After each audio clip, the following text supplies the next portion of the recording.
ఇప్పటికైనా నేను చెప్తున్నా, మహాన్యూస్ యాజమాన్యం వెంటనే కేసీఆర్ కు కేటీఆర్ కు క్షమాపణలు చెప్పాలి, చెంపలేసుకోవాలి. లేదంటే ఎవడిని వదిలిపెట్టాం.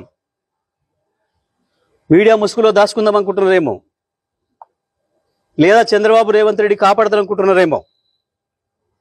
ఎక్కడ ఉన్నా ఎక్కడ దాచుకున్నా బిన్ లాడెన్ వెతికినట్టు వెతికి పట్టుకొని మీ పని చేస్తాం. ఒక్కడిని కూడా వదిలిపెట్టాం. ఒక పథకం ప్రకారమే ఈ దుర్మార్గానికి పూనుకుంటున్నారు.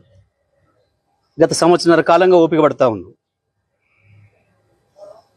ఈ వంక పెట్టి ఆ వంక పెట్టి ఓ స్లాటర్ హౌస్లను పెట్టుకొని ఇక్కడ డ్రామాలు ఆడుతున్నారు.